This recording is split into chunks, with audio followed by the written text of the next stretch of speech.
세상에 떠도는 기묘한 괴담들. 첫 번째 이야기. 섬마을에서 태어난 엄마가 실제로 겪었던 실화괴담. 때는 바야흐로 지금으로부터 45년 전쯤의 이야기야. 우리 엄마가 초등학교 저학년 정도에 겪은 일이래. 참고로 울 엄마는 시집을 엄청 빨리 간 편이어서 나이 계산에 의미가 없어. 울 엄마는 섬마을 어부의 장녀로 태어났지. 첫째 딸은 살림 미천이라는 예속설도 있고, 울 엄마가 어려서부터 또랑또랑 말도 잘하고 어른들 심부름을 완전 잘해서 커갈수록 외할아버지랑 외할머니가 엄청 예뻐하셨다고 해. 남아선호 사상이 굉장히 심했던 그 시절. 엄마 밑으로 아들이 하나 있었다면 부모님의 관심이 저절로 옮겨갔을 테지만 어쩐 일인지 울 엄마가 태어나고 나서 외할머니는 좀처럼 임신이 안 되셨대. 그래서 외할머니는 시댁으로부터 어마어마한 구박과 함께 마음고생을 꽤나 심하게 했다는 거야. 섬마을들은 대개 부락 단위로 시족사회를 이루고 있거든. 그게 무슨 말이냐면 한 동네가 거의 사촌지간이거나 육촌이거나 사돈의 팔촌이거나 옹기종기 친척끼리 모여 산다 이거야.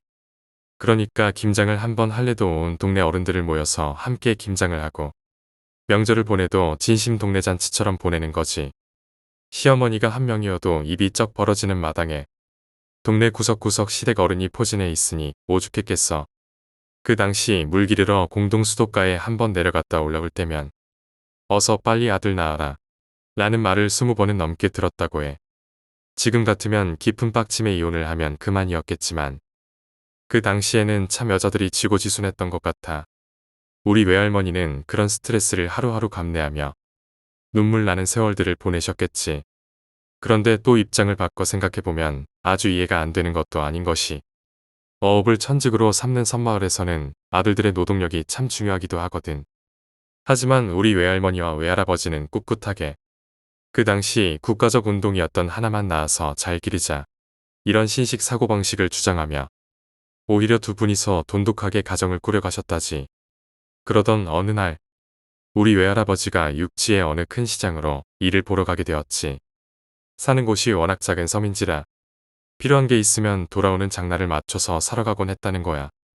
시장에 가서 가져갔던 물건들을 팔고 판 돈으로는 살림에 필요한 것들도 사고 장 구경도 하고 이것저것 일을 보다 보니 문득 허기가 지더란다.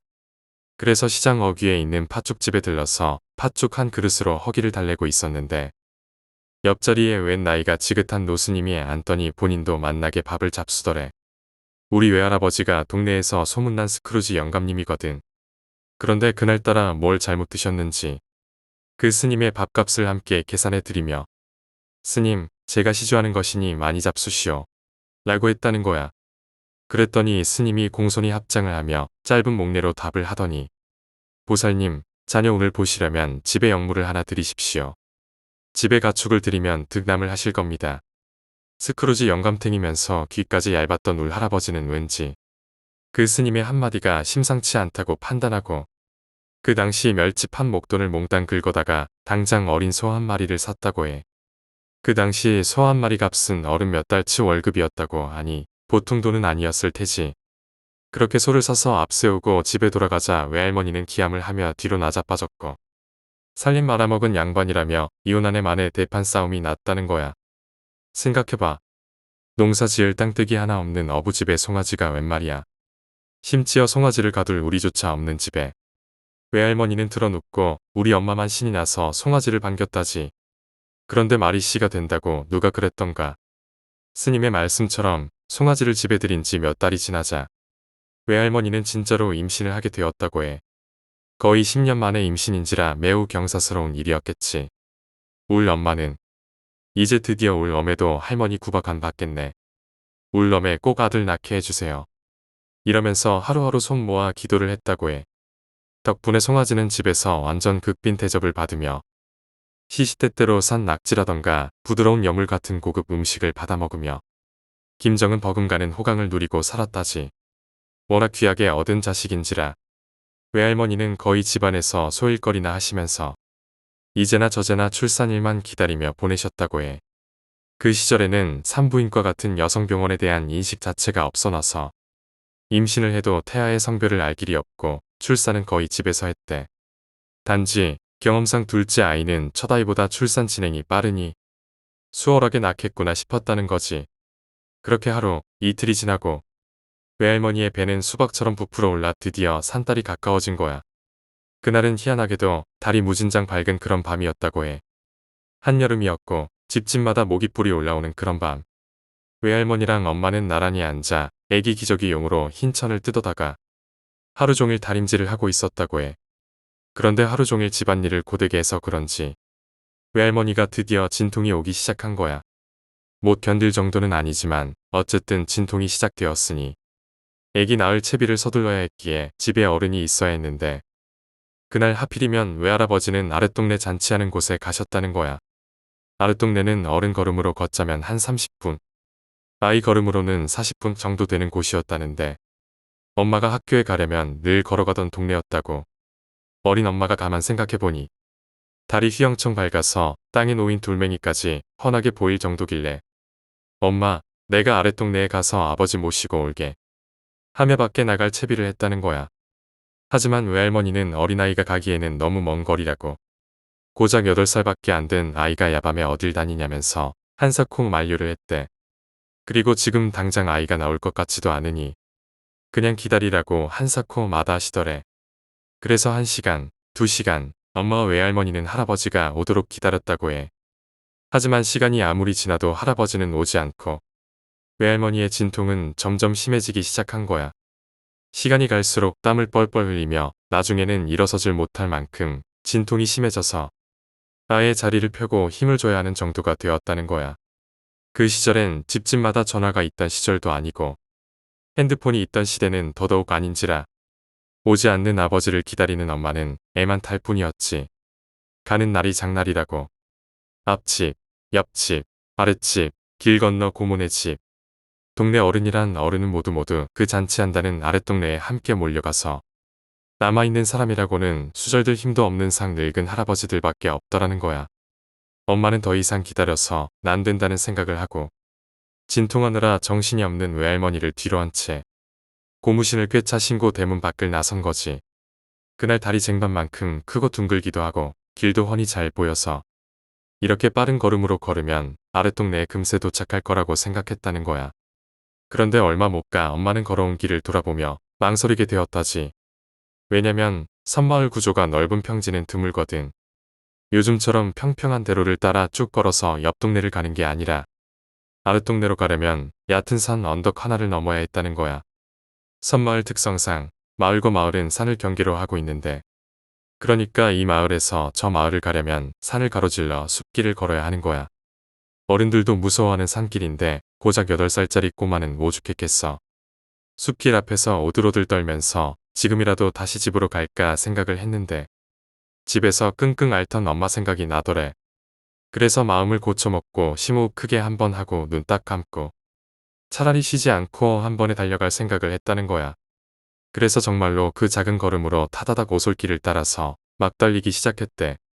숲속인지라 나무가 울창해서 그렇게 훤하던 달빛도 한 점 없고 오직 엄마의 흰 고무신만 희미하게 보이더란다. 오직 외할아버지를 데려와야 한다는 생각으로 그 산길을 달리고 또 달리고 있었는데 얼마나 달렸을까. 계속 달리자 무서운 마음이 조금씩 사그라들 때쯤 엄마의 등 뒤에서 익숙한 소리가 들리더래. 짤그랑 하는 소리. 엄마는 걸음을 늦추지 않으면서도 저것이 무슨 소리일까 무척 궁금했다고 해. 곰곰이 생각해보니 어디서 많이 듣던 소리라는 거야. 그건 바로 소목에 걸린 방울 소리. 원앙이라는 말 들어봤지? 원앙 소리라는 영화 있었잖아. 소목 밑에 줄을 메어서 달아놓은 작은 종. 그 종에서 나는 소리가 분명하더래. 왜냐면 엄마가 집에 있는 송아지를 매우 귀여워해서 학교에서 다녀오면 여물도 주고 털도 빗겨주고 궁둥이에 얹은 소똥도 긁어주고 해서 거의 키우다시피 했기에 송아지 목에 달린 종소리를 모를 리가 없다는 거지. 그래서 아니 왜 이 산속에서 소 종소리가 날까 의아했는데 산길이라 아무것도 보이지 않고 특히나 그 방울 소리는 등 뒤에서 났었는데 한시가 바쁜 그때 오던 길을 되돌아가서 확인할 수는 없더라는 거야. 그냥 막연하게 우리 집 송아지가 고삐가 풀려서 산속으로 올라왔으려나 아니면 다른 집 송아지가 아직까지 산속에 매어 있는 건가 싶기도 해서 처음엔 대수롭지 않게 생각을 했다는 거야. 그렇게 산길 중간 정도만큼 달려왔는데 짤그랑거리는 그 방울 소리가 어느 순간부터 매우 가까워지기 시작했대. 처음엔 분명 저 멀리 어딘가에서 들리는 것처럼 아득했는데 점점 가깝게 들리더니 나중에는 송아지가 마치 등 뒤에 있는 것처럼 가까운 곳에서 원앙 소리가 짤그랑거렸다는 거야. 얼마나 무서웠겠어. 지금이라면 뽀로로나 보면서 구몬학습 풀 아이인데 엄마가 말하길 천지분간 못하는 어린 나이였는데도 등 뒤에서 딸랑딸랑 거리는 그 소리가 엄청나게 음산하고 무서웠다는 거야. 그래서 있는 힘을 쥐어짜내서 더 빠른 걸음으로 달릴 수밖에 없었대. 그러다 나무 뿌리에 걸려서 앞으로 넘어지게 되었고 체구가 워낙 작았던지라 공중에 붕 뜨면서 앞으로 대굴대굴 굴렀다는 거야. 내리막길에서 넘어지다 보니 한참을 그렇게 대굴대굴 굴러서 멈추었는데 훌쩍이며 신발을 다시 신으려고 찾아보니 고무신 한 짝이 어디론가 가고 없더래. 그때는 고무신도 귀했다고. 그래서 외할아버지고 뭐고 가네. 나는 엄마한테 혼났다는 생각으로 눈물이 삐질삐질 나오더래. 생각해봐. 자꾸 등 뒤에서 이상한 방울 소리는 나지. 넘어져서 무릎은 깨졌는데 신발도 없지. 가도 가도 산길은 끝이 없지.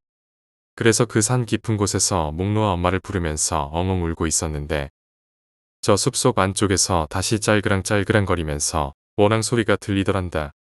무릎도 아프고 실은 찾아야겠고 꼼짝없이 그 자리에 서서 오들오들 떨고 있었는데 오솔길을 따라 깊은 어둠을 몰아내고 정말 집에서 키우던 그 송아지가 나타나더래. 무서운 마음이 싹 달아나서 기쁜 마음에 달려가서 송아지 목을 끌어안고 어떻게 여기까지 왔냐고 막 토닥이고 목줄을 찾아 붙잡고 어기적어기적 같이 걸어 내려오기 시작했다는 거야. 눈물을 훔치고 내리막길에 서서 아랫동네 쪽을 바라보니 저기 산 밑쪽에서 플래시를 든 사람들 몇이 올라오는 불빛이 보이더래. 그래서 드디어 울 아버지가 오는구나. 됐어 싶어서 그제야 마음이 놓이면서 다리가 후들후들 떨렸다고 해. 반가운 마음에 송아지 고삐를 쥐고 어서 가자 이랴시랴 하면서 산길을 신이 나서 내려갔고 산길을 내려갈수록 마주오던 플래시 불빛이 가까워지더래.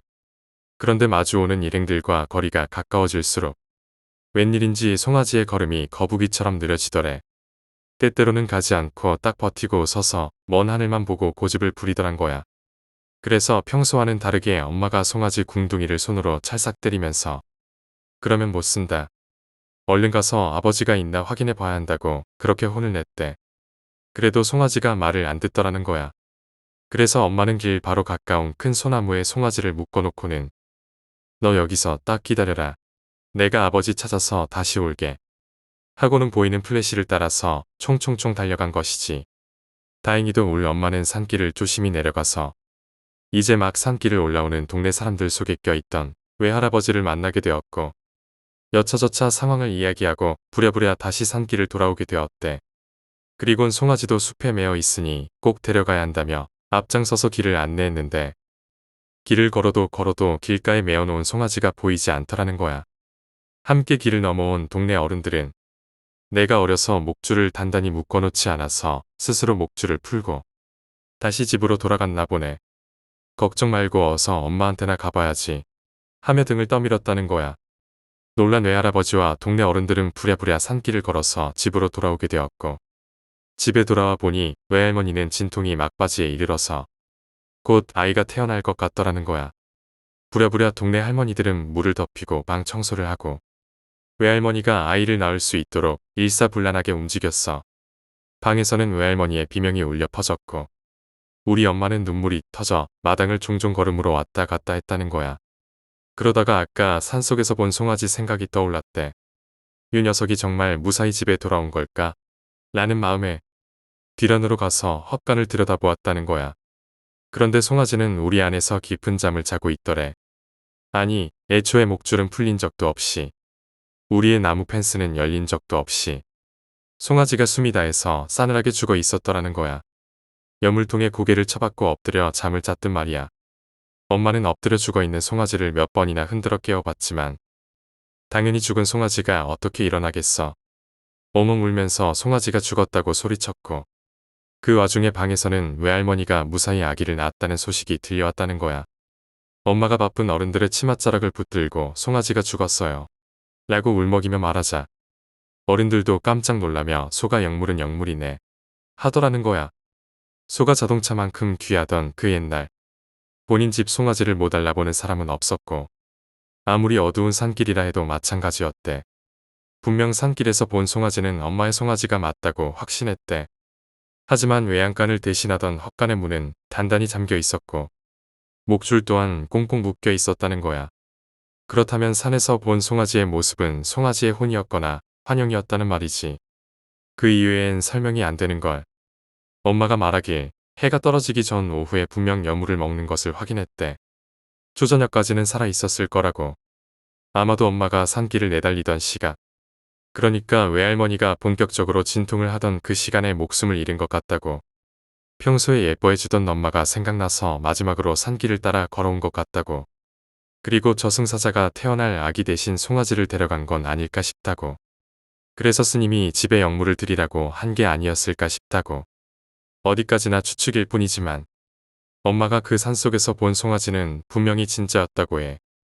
엄마는 송아지가 외양간에서 죽어있는 것을 보고 깊은 충격에 빠졌지만 당시에는 외할머니의 출산 때문에 정신이 없었고 곧 태어난 동생을 보고 가족들은 한숨 돌릴 수 있었어.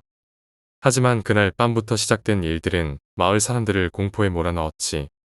새벽 2시가 조금 넘은 시간.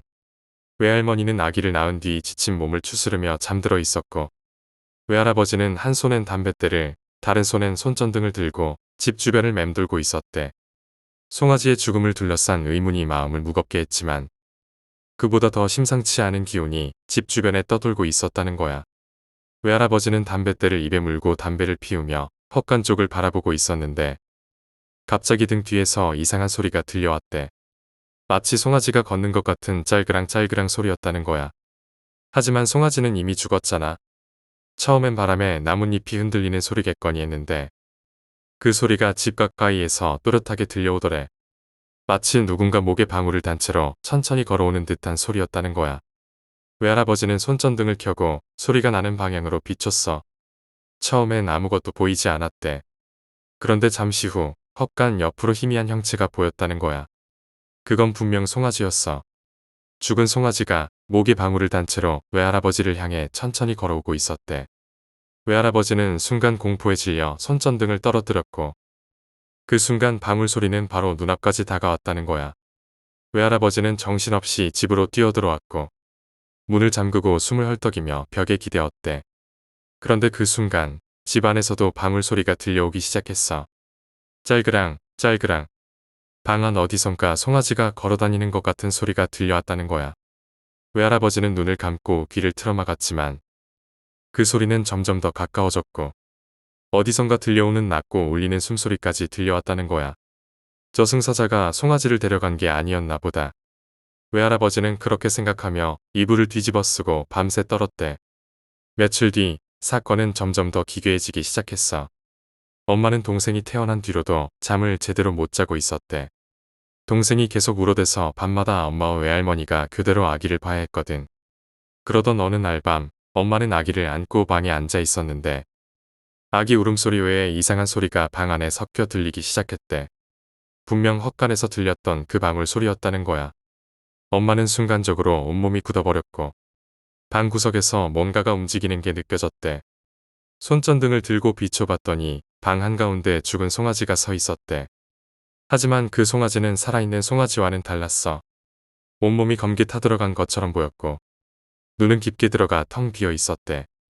목에 걸린 방울은 이상하게도 빛을 내며 계속 소리를 내고 있었고 엄마는 비명을 지르고 아기를 꼭 안고 방 밖으로 뛰쳐나왔어.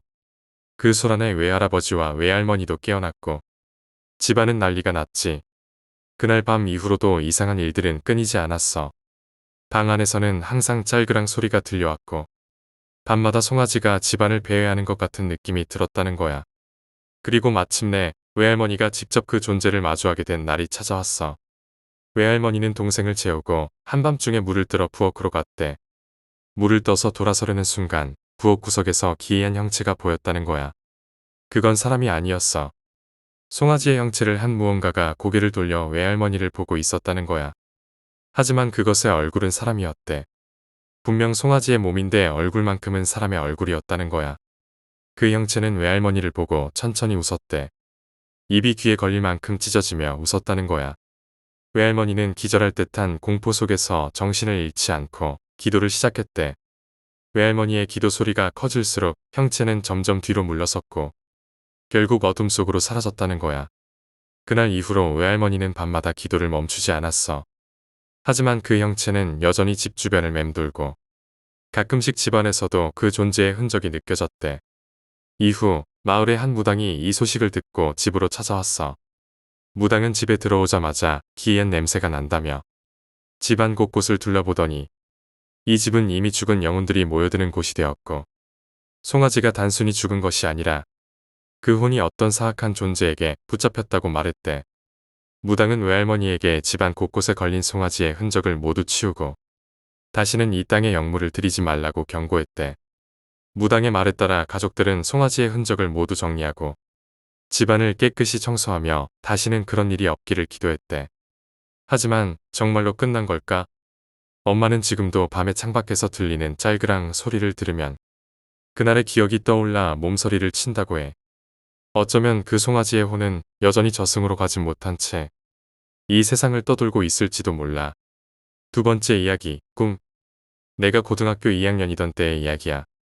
나는 원래 꿈을 많이 꾸는 편이었는데 그 당시에는 가위 눌림을 한 번도 경험해 본 적이 없었어.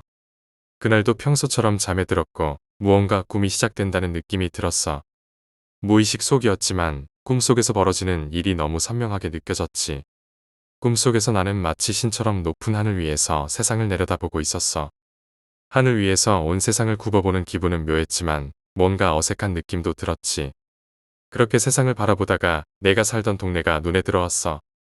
그곳을 바라보며 이건 내 동네잖아 하고 생각했지. 처음에는 건물들만 보였고 거리는 텅 비어 있었어. 아무도 없는 동네를 바라보며 이상한 느낌이 들었지. 그런데 갑자기 어디선가 여자가 한 명 걸어오기 시작했어. 그 여자는 놀이터를 지나 계속 걸어가고 있었어.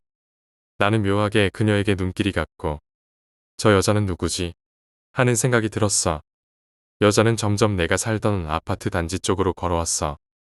그 모습을 지켜보며 나는 뭔가 불길한 예감이 들었어. 결국 그녀는 내가 살던 아파트 동 입구에 도착하더니 계단을 올라오기 시작했어. 설마 우리 집으로 오는 건 아니겠지? 하고 생각했는데 내 예상은 빗나가지 않았어.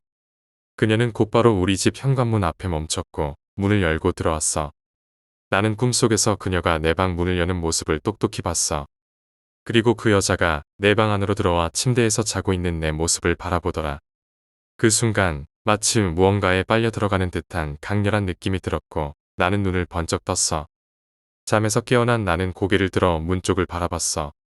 그리고 그곳에서 나는 깜짝 놀랄 광경을 목격했지. 꿈속에서 보았던 그 여자가 그대로 문 앞에 서 있었던 거야. 그녀와 눈이 마주쳤을 때 나는 온몸이 얼어붙었어. 말 한마디도 나오지 않았고 숨조차 쉴 수 없을 정도로 공포에 사로잡혔지. 그녀는 나를 한동안 바라보더니 서서히 흐릿해지기 시작했어. 마치 안개처럼 그녀의 모습이 흐려지더니 이내 사라졌어. 나는 한참 동안 멍하니 그 자리에 앉아 있었어. 이게 꿈인지 현실인지 구분할 수 없었지만 그때 느꼈던 공포는 너무도 생생했어. 며칠 동안 나는 그 일이 머릿속에서 떠나지 않았어. 혹시 단순히 꿈이었다고 생각하려 했지만 문 앞에 서 있던 그녀의 모습이 너무나 선명했어. 마치 현실에서 일어난 일처럼 그녀의 눈빛과 모습이 지금도 떠오를 정도야. 그날 이후로 나는 잠드는 게 두려워졌어. 자려고 누울 때면 그녀가 다시 나타날 것만 같았거든. 심지어 문 앞에 무언가 있을 것 같아서 문을 꼭 잠그고 방 안불도 끄지 못했어. 친구들에게 이 이야기를 해도 아무도 믿어주지 않았고 오히려 장난처럼 넘기곤 했지. 하지만 나에게는 결코 장난으로 넘길 수 없는 사건이었어. 그 일이 있고 몇 달이 지난 뒤 나는 우연히 그 여자와 비슷한 이야기를 듣게 되었어. 우리 동네에서 몇 년 전에 한 여자가 아파트에서 투신했다는 이야기였어. 그녀가 떨어진 곳은 바로 내가 살던 동의 앞마당이었다고 하더라. 그 이야기를 듣는 순간 나는 등골이 오싹해졌어. 혹시 내가 꿈에서 본 그 여자가 그 여자였던 걸까? 아니면 단순히 내 머릿속에서 만들어낸 상상일 뿐이었을까? 그날 이후로 나는 밤이 두려웠다. 문 앞에 서 있던 그 여자의 모습이 너무 생생했고 그녀의 눈빛은 지금도 잊을 수 없다. 밤이 되면 창밖 어둠 속에서 그녀가 나를 지켜보고 있을 것만 같은 기분이 들었다. 자려고 눈을 감으면 꿈속에서 다시 그녀를 볼 것 같았고 그래서 잠드는 것이 너무 무서웠다. 며칠 동안 나는 잠을 제대로 잘 수 없었다. 그러던 어느 날 학교에서 돌아온 나는 집안 분위기가 어딘가 이상하다는 걸 느꼈다. 아무도 없는 집 안이었지만 문을 열자마자 알 수 없는 차가운 공기가 나를 감쌌다. 마치 누군가 방금 전까지 이곳에 있었던 것처럼 공기가 무겁게 느껴졌다. 나는 가방을 놓고 방으로 들어갔지만 문을 열 때마다 이상한 소리가 들리는 것 같았다. 문이 삐걱거리는 소리가 더 크게 느껴졌고 내 방에 들어서니 등 뒤에서 누군가 나를 지켜보는 듯한 느낌이 들었다. 그날 밤 나는 평소처럼 방 문을 잠그고 불을 켠 채로 잠을 청하려 했다. 하지만 잠을 잘 수 없었다. 이유 없이 불안감이 몰려왔고 방 안 어딘가에서 무언가 움직이는 소리가 나는 것 같았다. 처음에는 창문 너머 바람 소리라고 생각했지만 소리는 점점 또렷해졌다. 분명히 내 방 안에서 나는 소리였다. 나는 두려움을 억누르고 손전등을 켰다. 천천히 방 구석구석을 비춰보았지만 아무것도 보이지 않았다. 소리가 나는 곳을 찾으려 방 안을 살폈지만 그때 갑자기 방 문 쪽에서 탁 소리가 들렸다. 그 소리에 심장이 멎는 듯했지만 용기를 내서 문 쪽으로 다가갔다. 문 앞에 도착해 숨을 고르고 문고리를 잡았다. 손이 떨리고 문고리를 돌리는데 힘이 들어갔다. 문을 열었을 때 복도에는 아무것도 없었다. 하지만 문 앞바닥에 작은 물 웅덩이가 있었다. 누군가 젖은 발로 지나간 것 같은 자국이 복도에 이어져 있었다. 나는 공포에 질려 방으로 돌아왔다. 문을 잠그고 침대에 누웠지만 한참 동안 잠들 수 없었다. 그때 내 머릿속에 한 가지 생각이 스쳤다. 혹시 그녀가 다시 돌아온 걸까? 다음 날 학교에서 친구들에게 이 이야기를 털어놓았다. 하지만 친구들은 웃으며 장난으로 받아들였다. 야, 너 피곤해서 그런 거 아니야? 꿈꾸고 착각한 거겠지. 무슨 귀신이야. 그들의 반응에 나는 더 이상 말을 꺼낼 수 없었다. 하지만 나는 분명히 느꼈다. 그녀가 아직 내 주변을 맴돌고 있다는 것을. 며칠 뒤 나는 또다시 이상한 꿈을 꾸었다. 이번에도 하늘에서 세상을 내려다보는 꿈이었다. 그런데 이번에는 단순히 세상을 보는 것이 아니라 무언가가 나를 끌어당기는 느낌이 들었다. 꿈속에서 나는 무언가에 의해 끊임없이 아래로 끌려갔다. 그리고 다시 내가 살던 아파트 단지가 보였다. 이번에는 이전과 달리 건물들 사이에 사람들이 있었다. 그들은 무언가에 쫓기는 듯이 허둥지둥 뛰어다녔다. 나는 그 모습을 위에서 내려다보며 무언가가 잘못되었다는 것을 느꼈다. 그리고 그 순간 놀이터 한가운데에서 하얀 옷을 입은 여자가 서 있는 것이 보였다. 그녀는 내 쪽을 올려다보고 있었다. 그녀와 눈이 마주친 순간 나는 몸이 얼어붙었다. 꿈속임에도 불구하고 그녀의 시선은 마치 내 영혼을 꿰뚫어 보는 것 같았다. 그녀는 천천히 손을 들어 나를 가리켰다. 그리고 나는 꿈속에서 비명을 지르며 깨어났다. 눈을 뜨자마자 숨을 헐떡이며 주위를 둘러보았다. 방 안은 고요했지만 나는 여전히 그녀의 시선이 느껴지는 것 같았다. 그날 이후 나는 그녀가 단순한 꿈이나 착각이 아니라는 것을 확신했다. 정말 무언가가 나를 따라다니고 있었다. 그 일이 있고 며칠 뒤 집에 혼자 있는 동안 또 한 번 이상한 일을 겪었다. 방문이 저절로 열리는 소리가 들린 것이다. 나는 분명 문을 잠갔는데 문이 천천히 열리는 것을 똑똑히 보았다. 문이 열리자 복도 끝에 희미한 그림자가 서 있는 것이 보였다. 나는 몸이 굳어버렸다. 그림자는 점점 가까워졌고 그 순간 하얀 옷을 입은 그녀가 모습을 드러냈다. 그녀는 고개를 살짝 기울인 채 나를 바라보고 있었다. 그 눈빛은 비어 있었고 입가에는 희미한 미소가 떠올라 있었다.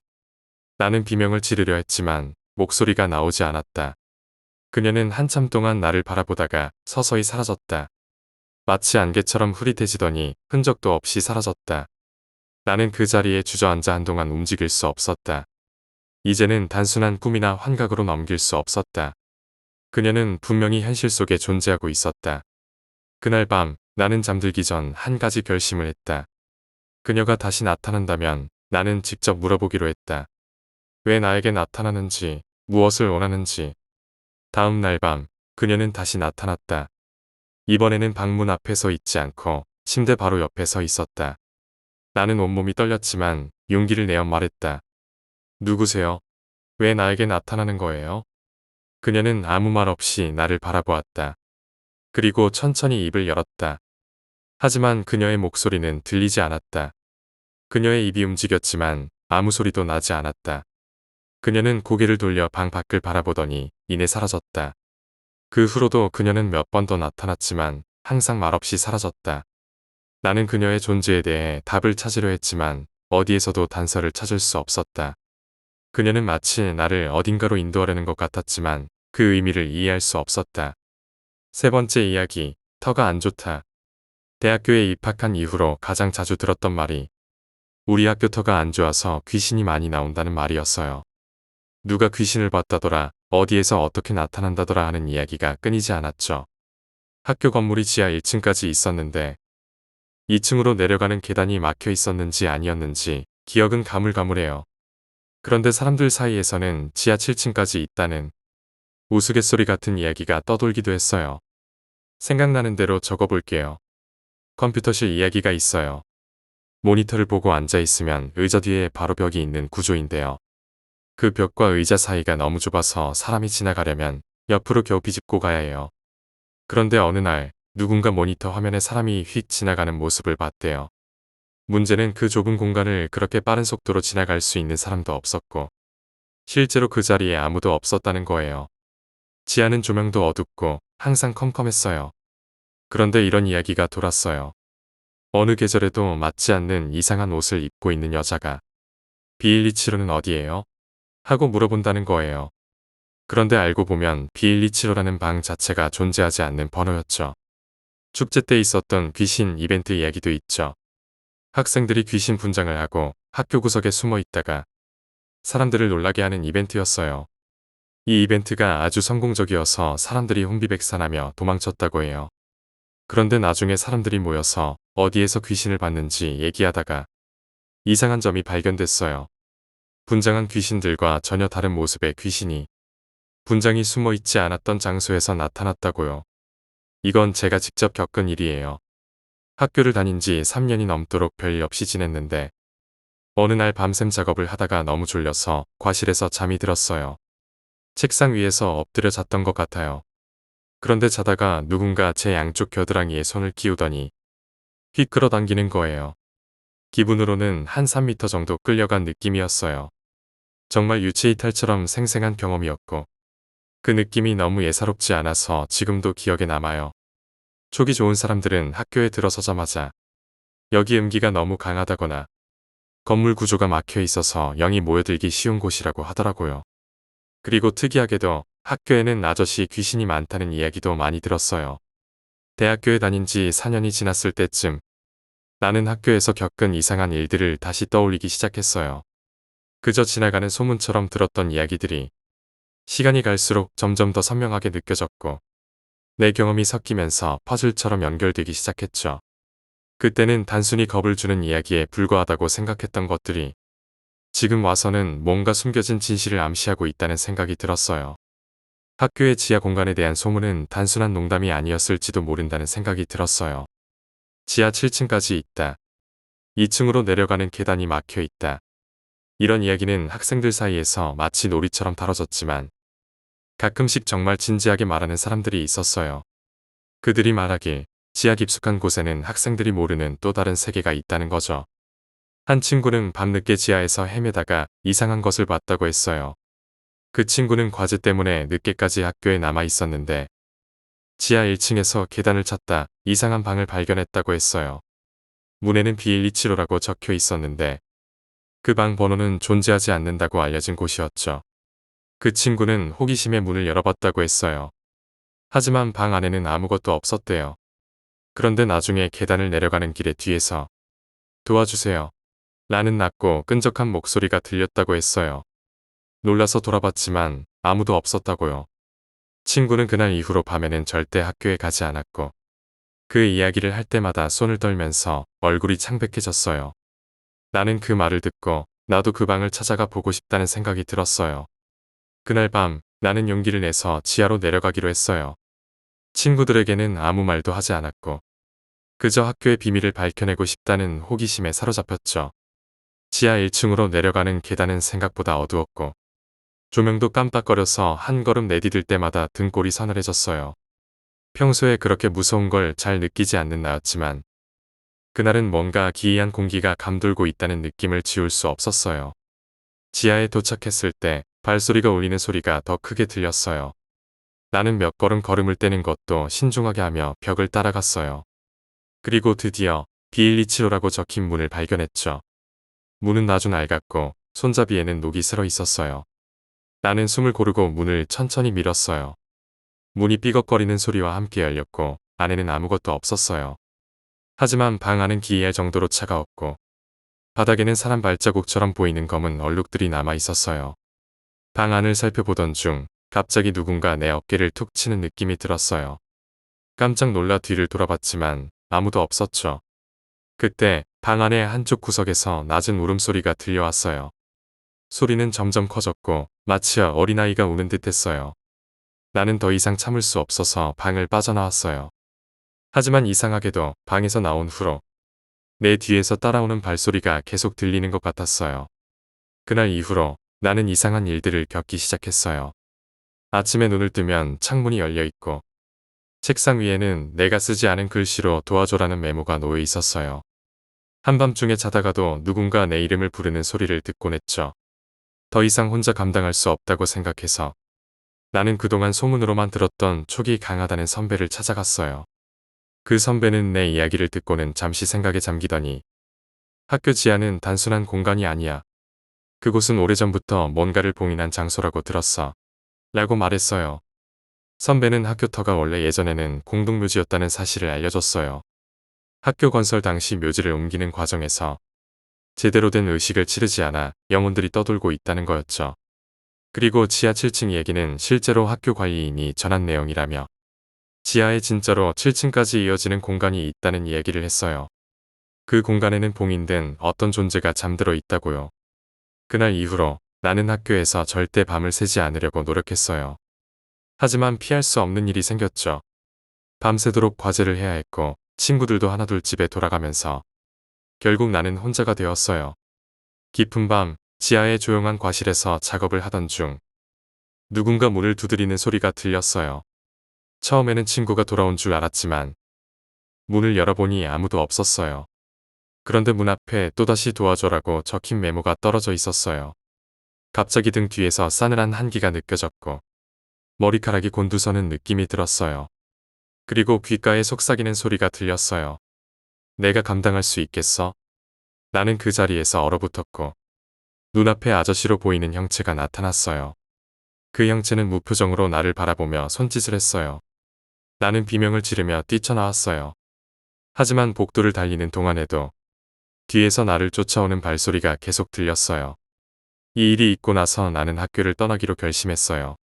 더 이상 그곳에 머무를 용기가 없었고 그곳에 얽힌 비밀을 더 깊이 파헤치는 것은 나의 정신을 갉아먹고 있다는 것을 깨달았어요. 학교를 떠난 뒤에도 꿈속에서 그 지하방이 나타났고 그곳에서 마주쳤던 형체가 나를 부르는 일이 반복됐어요. 하지만 나는 그 학교의 터와 지하 공간에 더 이상 가까이 가지 않았어요. 이야기가 여기에 멈추지 않았어요. 얼마 후 그 학교에서 발생한 또 다른 사고 소식을 들었어요. 지하에서 공사 작업을 하던 인부 몇 명이 알 수 없는 이유로 의식을 잃고 쓰러졌다는 거예요. 그들은 이후에도 깨어나지 못했고 학교는 공사를 중단했다는 소식이 들려왔죠. 나는 아직도 가끔 생각해요. 그곳 지하 7층에는 정말 무엇이 있는 걸까요? 그 모든 이야기가 단순한 전설일까요? 아니면 사실일까요? 네 번째 이야기, 표식. 기철은 도시의 일상을 다시 마주했지만 그가 경험한 지하 세계는 결코 쉽게 잊히지 않았다. 도로 위를 질주하는 차량들, 햇살 아래 웃고 떠드는 사람들, 그리고 거리의 소음까지. 모든 것이 너무나 평범하게 느껴졌지만 그와 동시에 비현실적으로 보였다. 그는 오랫동안 하수구에 갇혀 있었던 자신이 이곳에 어울리지 않는 존재처럼 느껴졌다. 집으로 돌아가는 길에 기철은 거울 속 자신의 모습을 보았다. 몸 곳곳에는 여전히 알 수 없는 발진과 상처들이 남아 있었다. 피부는 붉고 퉁퉁 부어올라 있었다. 머리카락은 끈적거리는 옷으로 뭉쳐 있었고 입안에서 나는 썩은 맛은 아무리 물로 헹궈도 사라지지 않았다.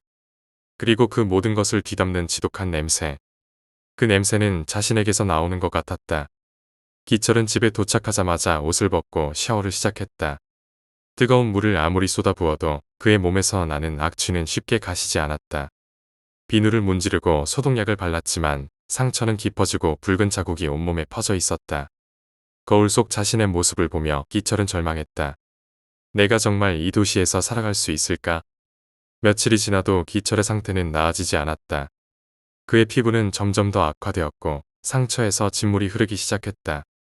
병원에 가고 싶었지만 그는 자신이 겪은 일이 단순한 질병으로 설명될 수 없다는 걸 알고 있었다. 지하에서 본 것들, 그리고 마지막에 보았던 돔 아래의 움직임. 그것이 계속 머릿속에 떠올랐다. 나는 거기서 뭔가에 감염된 게 분명해. 그러던 중 기철은 인터넷에서 비슷한 증상을 호소하는 사람들의 글을 발견했다.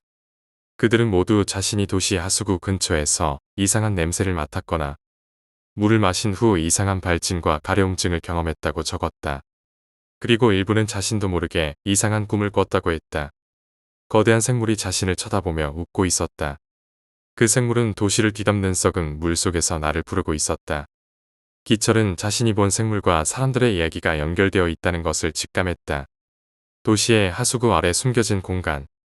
그곳에서 자신이 경험한 모든 것이 이제야 점점 실체를 드러내고 있었다.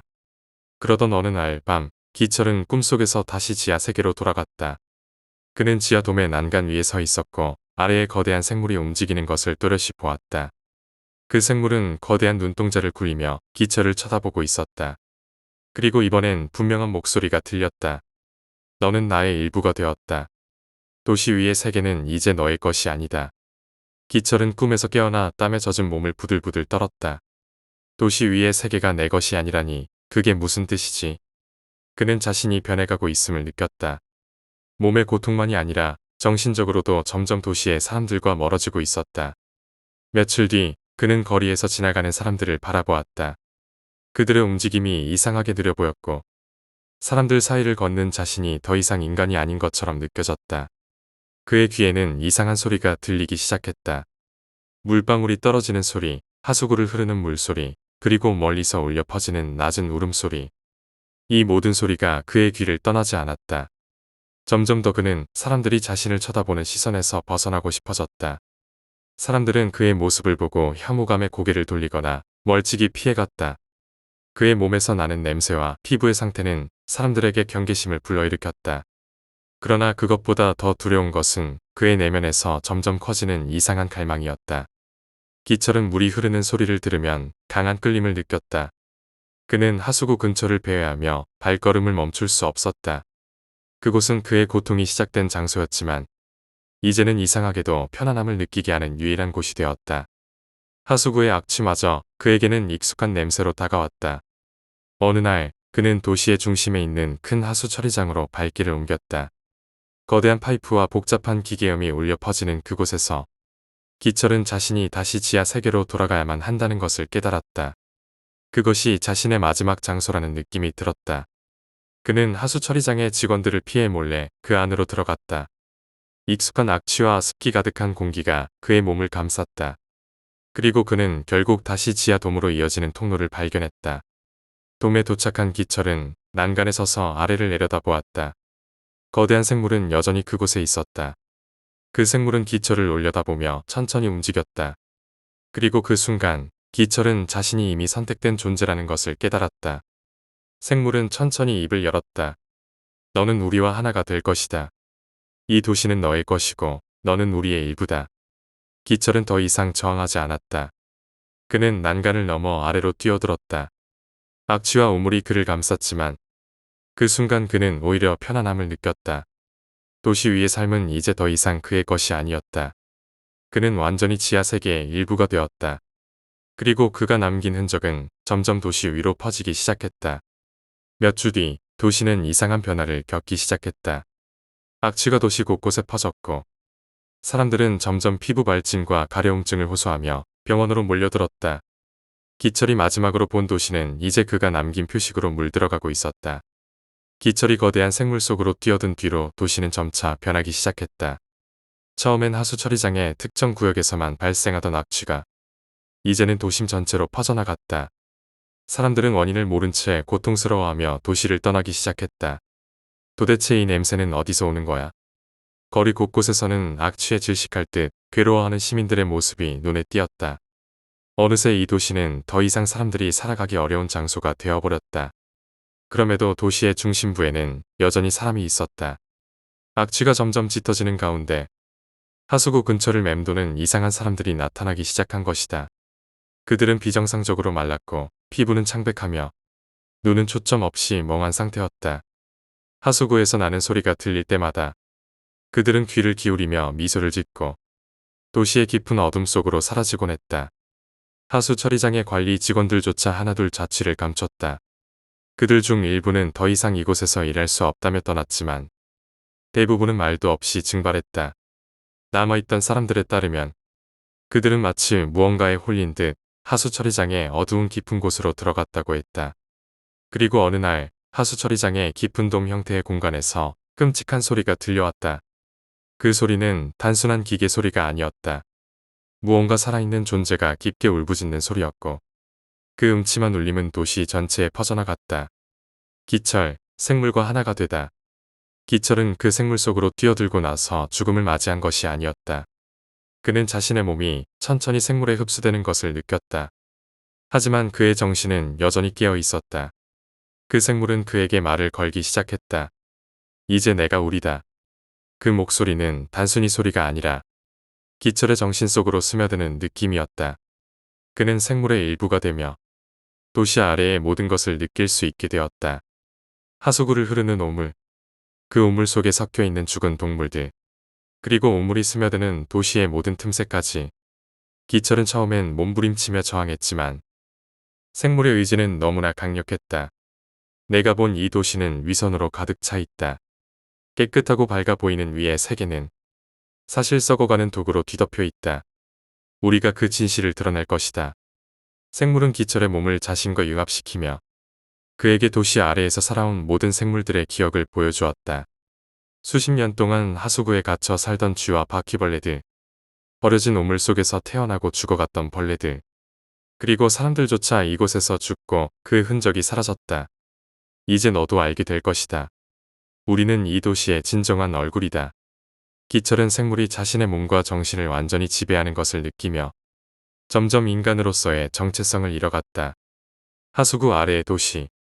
한편 도시는 점점 더 이상한 현상에 휩싸였다.